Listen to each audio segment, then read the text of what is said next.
millennials 20 years ago. I mean, we have so much resources now. We don't have that many CEOs. I mean, 20 years ago, and I was lonely. I mean, now, he knows a lot of people now. So that's the whole point. But if we focus on the negative, we're not going to see the light at the end of the tunnel. But a lot of time Vietnamese people, because we've been burned, because we come from a society that we can't trust anybody, that's why we're here. We're here to search for that freedom, and that freedom is the trust. But you know what? We need to change that mentality. A lot of time, maybe people come to the table when dinner is served. They don't want to be the one that's cooking the dinner, but somebody has to. I'm asking all of you to come cook dinner, because when you cook together, you eat well together. I love to cook. Some of you that knows me on Facebook, I post a lot of pictures of what I cook. But the bottom line is this: 40 years, the world, we need to change that mentality. We need to say, hey, tomorrow's a new page. It doesn't matter where you come from. It doesn't matter what title you have. It's time for us to change the mentality and move forward in the next direction, which is our future.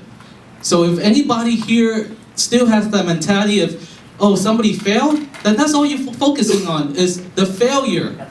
We're gonna be successful regardless, okay? And like I say, it's successful today because all of you are here. You took time to come here to hear us, to be part of this. You're part of this already, whether you accept it or not. And now the next thing is just to execute.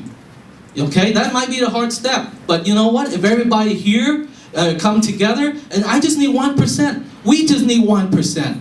It's better to get 1% from 100 people than 100% of one. We're not one, not yet. We need to be there.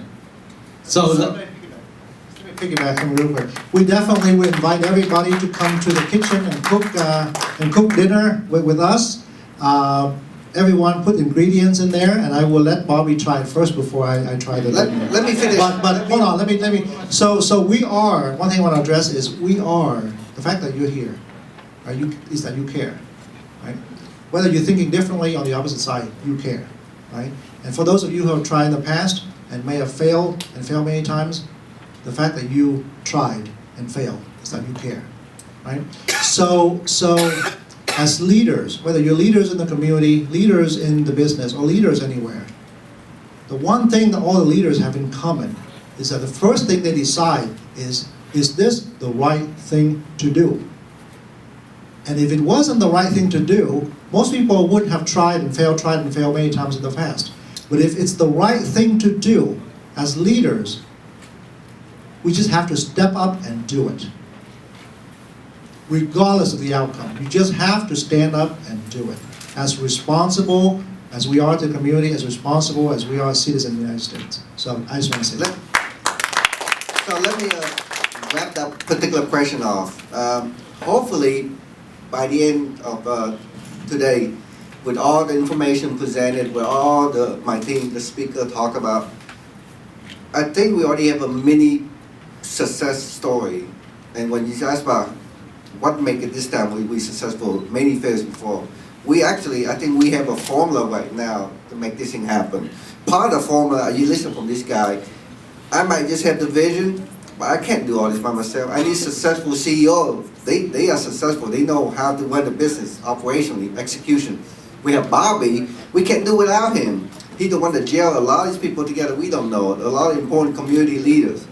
And that's why we have that formula already. We already test tried at a very small scale. We just need to get it bigger and bigger. Jill, question? Hey, I appreciate you guys coming out. I think this is a great dialogue for us to start talking about some of the, direction moving forward as a community. And my question particularly is for Dr. Minh Nguyen, is that you mentioned, I appreciate the slides. It helps out with the visual goals and missions of what you guys are trying to do. But like you said, it's still focused a lot on the relative and macro level. And I think, and this question seems like a hot topic around here. So we need to focus on more of the micro and more absolute level to solve the problems. Because at the end of the day, you can have a goal, but you don't have the steps to get the goals. You're not going to have it. So my question is, with regards to economic, political, or social issues that we have, and we have it, we have to accept the fact that we have that. How can we and what can we do to solve those problems?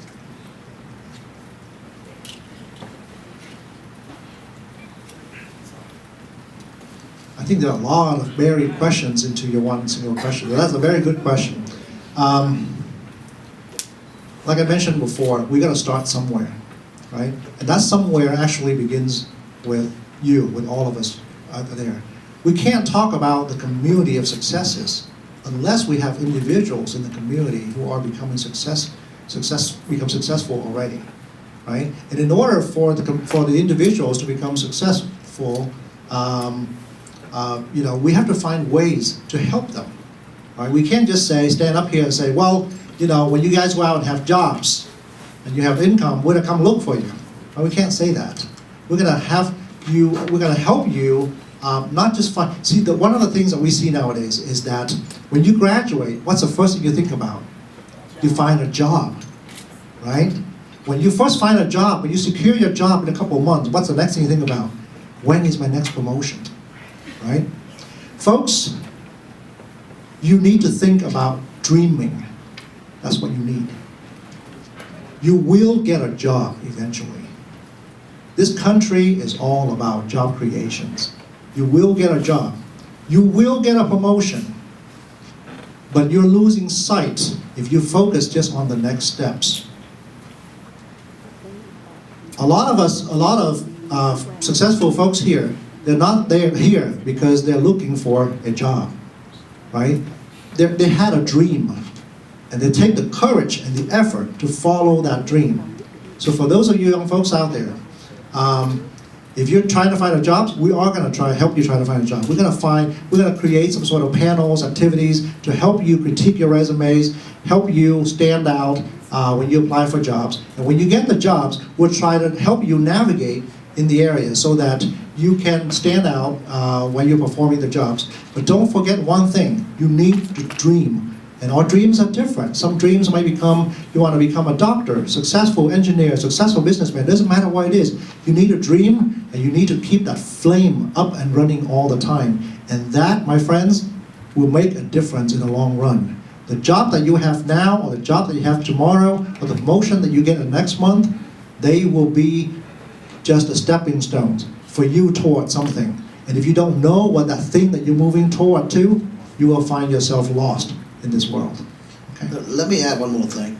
There's a lot of, on an annual basis, there's a lot of conferences from MUSA, VAA Summit, whatever it is, there's a lot of annual activity. When you're looking for a job when you graduate in May, you can't afford to wait till July or August to go to a conference to learn something, okay? When you have an job interview and you got 5 job offers, okay, in July, you had to have somebody you could call right away. When you have a business question, you can't wait to a workshop or a networking event to ask a question. We have to build infrastructure today. When I have a question, I made a phone call right away. I can't wait to a conference, an annual conference, to ask the question. And that's what we have to build, okay? Students, professionals, entrepreneurs, you name it. We have to have infrastructure that is accessible right away, immediately, when they need it. Not an annual workshop or conferences. So that's the building, that's the important thing. But I want to add one more thing. No matter what it is, we have to help the individuals, okay, in order to make the community work stronger. Every time I help somebody, my only requirement is I ask them for their word. I'm helping you, but you have to help the Vietnamese, okay? Otherwise, I'm not going to help you, okay? And if I don't see you helping another fellow Vietnamese, my help stops. That's the condition I have, and that's how it goes. My question is kind of a practical one, but before I start, I came here very skeptical, but I'm very inspired. And I'm very thank you. I just don't like hearing myself talk. You got a 60-foot door. So I'm very inspired and less skeptical after hearing you. But the practical question that I have is, you mentioned infrastructure and capacity building. what is your strategy for building capacity? And I might add that, it's all going to come down to fundraising and revenue raising. I know you have a lot of high net worth individuals in your organization, but if you have, if you're funded by a small group of people, that's not a bad thing, but it's probably going to be driven by the agenda of those people. So, what's your strategy for building out? All right, that's a great question, practical. And here's an example today. If you look around today, how this was set up, it was through our own network. So imagine now if the community come together, there's a lot of leverage of network that you might have, whether it's facility, think about it, right? A lot of places, you have to rent a facility. Our company's here, we're a big sponsor of George Mason. We get this for free. We're gonna help our community by bringing this. And Hyde might have other people that he knows. And when you talk about sponsor money, we run a business. We know a lot of other CEOs. And when there's a good cause, us picking up that phone call, and people even within when you join, you have your people, right, that you call.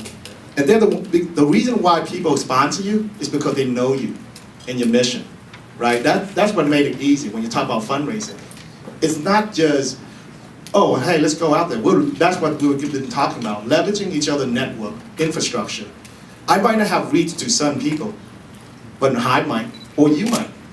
And it's just like when we talk about, even in the political world, we have people from DNC, RNC. Hey, when you have a group like this, you might say, I have some kind of specific question. I might go to them, okay? So it's really about leveraging each other's networks and infrastructure. Let me piggyback on that. Something that I do a lot of is fundraising. Okay, as you know, I do the VidFest every year. It takes a lot of money to do. Okay, and I raise it from the mainstream community.